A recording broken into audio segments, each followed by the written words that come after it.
आप सभी को जय श्री गणेश। तो मैं लेकर आया हूँ आपके लिए एक्सरसाइज 3.3 का क्वेश्चन नंबर फर्स्ट का सेकंड। इस क्वेश्चन को हम दो विधियों से सॉल्व करेंगे, विलोपन विधि और प्रतिस्थापन विधि। ठीक, तो स्टार्ट करते हैं। इसमें हम क्या देखते हैं, विलोपन विधि से लिख देते हैं पहले।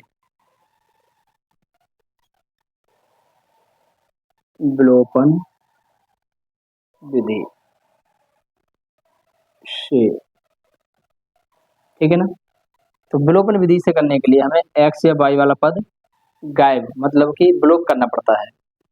अब ब्लॉक करने के लिए हमें क्या करना है, एक्स का पद या वाई का पद हमें उसे ब्लॉक करने के लिए बराबर करना पड़ता है। ठीक है, बराबर करना पड़ता है। नंबर एक कंडीशन नंबर एक यहाँ समझा देते हैं आपको। एक सवाल बता चुका हूँ पर उसमें नहीं समझाया, थोड़ा यहाँ डीपली समझा देता हूँ। विलोपन विधि के लिए हमें क्या है, कंडीशन नंबर एक के हमें ये जो स्टेट है मतलब पद इक्वल करने हैं। क्या करने, equal of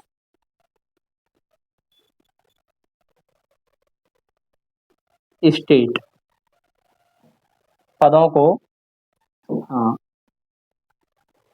equal of states मतलब पदों को हमें बराबर करना होता है। ठीक है ना, एक्स हो या वाई हो उसको इक्वल करना होता है। अच्छा, कंडीशन नंबर दो ये है कि अगर जो हमने इक्वल किए हैं स्टेट या एक्स वाला या वाई वाला, अगर वो जो इक्वल स्टेट है, इफ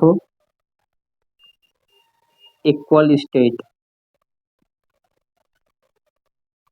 यदि इक्वल स्टेट हो जाए आपका कोई सा भी वाई वाला या एक्स वाला, और यदि इक्वल स्टेट प्लस प्लस के हों, दोनों कौन से हों, प्लस प्लस के हों, ठीक है ना, प्लस प्लस के हों, तो फिर आप लिखोगे घटाने पर, क्या, घटाने पर, ठीक है ना, आई बात समझ में। और यदि माइनस माइनस हो, यही लिख देते हैं, और यदि मतलब अभी रुक लो, प्लस प्लस हो तब भी घटाने पर, और माइनस माइनस हो तब भी घटाने पर। ठीक है, इक्वल स्टेट यदि प्लस प्लस के या माइनस माइनस के हों तो हम लिखेंगे घटाने पर, और अगर प्लस माइनस के हों, माइनस प्लस के हों, अलग अलग हों, डिफरेंट हों, डिफरेंट, प्लस माइनस के हों तो लिखेंगे जोड़ने पर।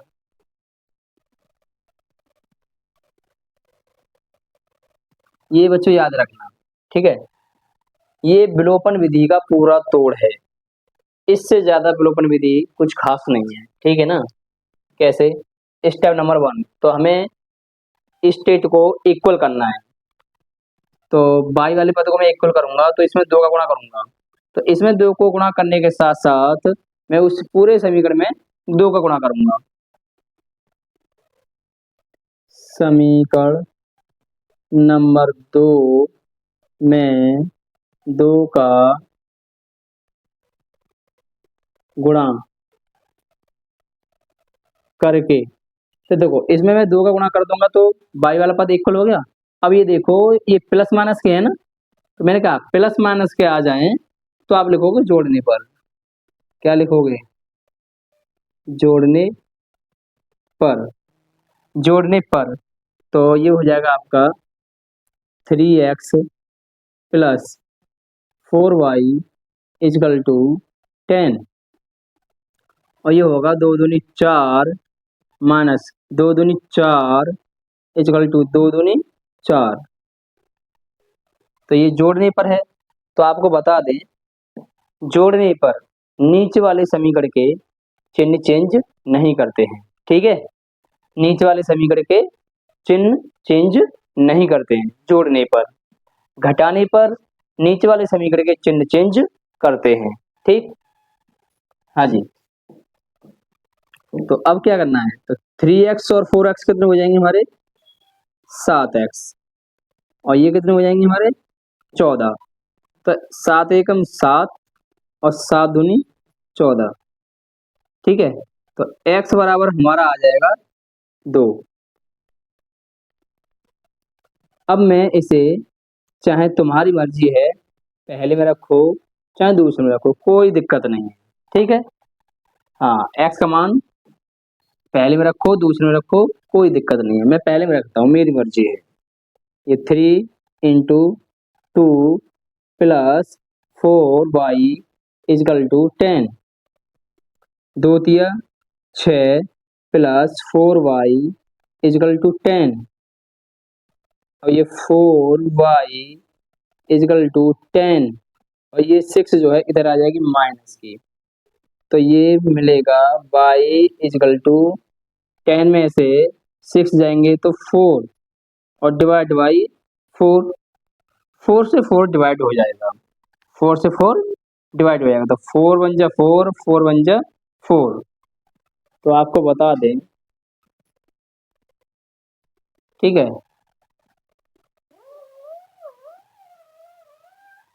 क्या बात है, कोई रो रहा है क्या, हैं? आवाज तो मस्त हुई। तो ये आपका y इजकल टू 1 आ जाएगा। हाँ जी, तो हमारे पास x की वैल्यू और y की वैल्यू निकल के आ गई। तो x की वैल्यू है हमारे पास 2 और y की वैल्यू है 1। अब मैं इसी समीकरणों को अब प्रतिस्थापन विधि से सॉल्व करूंगा। ठीक है ना, देखिए, तो प्रतिस्थापन विधि डाल देता हूं। प्रतिस्थापन विधि से, प्रतिस्थापन विधि से सॉल्व करने के लिए हमें क्या करना पड़ता है, इसकी कंडीशन क्या है, इसकी कंडीशन, इसे मिटा दें क्या, चलो छोड़ो, कंडीशन लिख देते हैं, बता देते हैं आपको। प्रतिस्थापन विधि में हमें क्या करना पड़ता है, समीकरण नंबर 1 से या 2 से, ठीक है ना, 1 से या 2 से x का या y का मान पता लगा लेते हैं। समीकरण नंबर 1 से या 2 से x का या y का मान ज्ञात करते हैं। अब मैं क्या करता हूं, मैं मैक्सिमम x का मान ज्ञात करता हूं, और समीकरण नंबर 3 बन जाता है वो। ठीक है, और किससे करता हूं वो तो यहाँ पर देख लेंगे, मैं सिचुएशन के हिसाब से बनाता हूँ, पहले से दूसरे से किसी से भी कर लो x का मान ज्ञात। तो सबसे पहले मैं करता हूं, यहाँ लिखने वाला हूं समीकरण नंबर 2 से x का मान,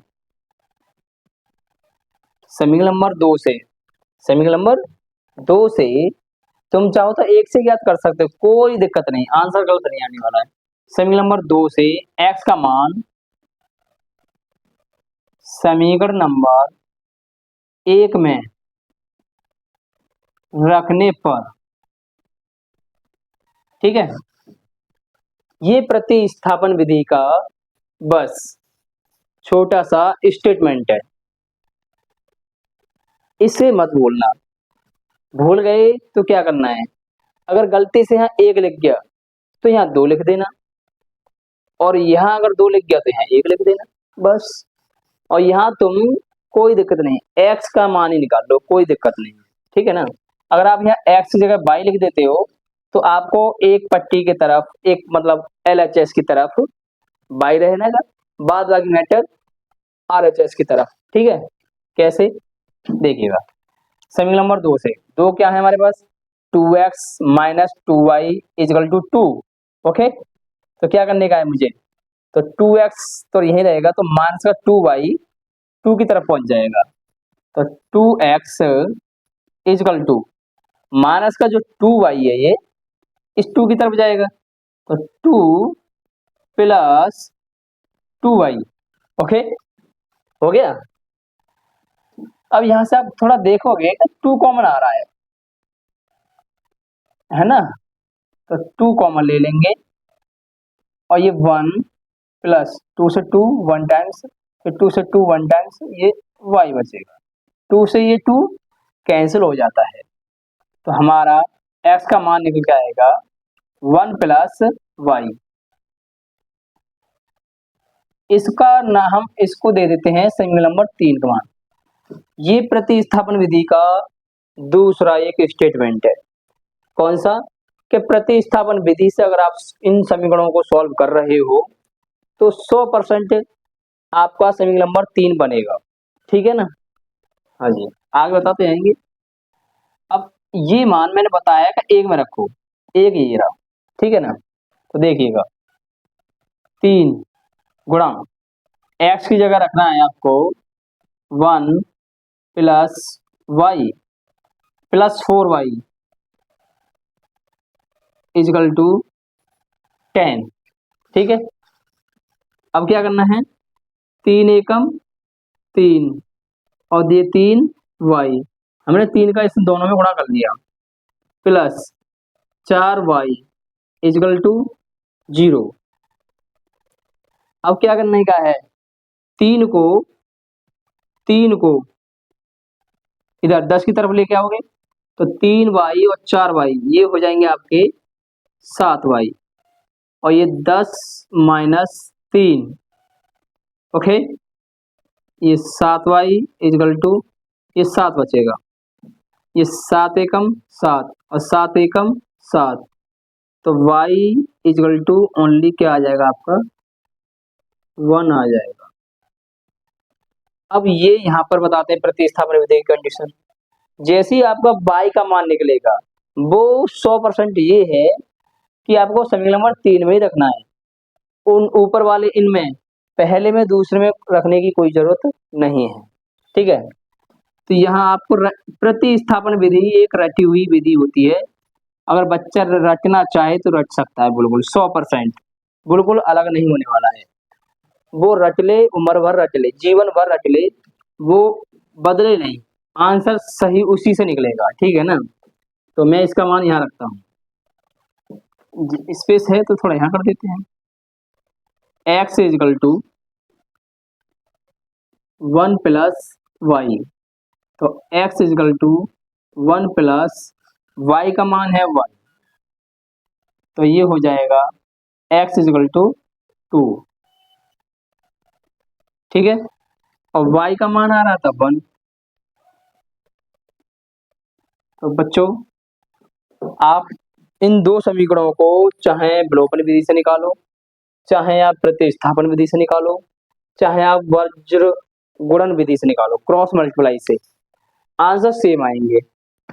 तो आप लोग हमें कमेंट में बताइए आपको हमारा पढ़ाना कैसा लग रहा है, और आपको अगर वीडियो अच्छी लग रही हो और अगर आप पढ़ना चाहते हो तो हमारे इस चैनल को सब्सक्राइब करें और वीडियो को लाइक करें, शेयर करें। धन्यवाद।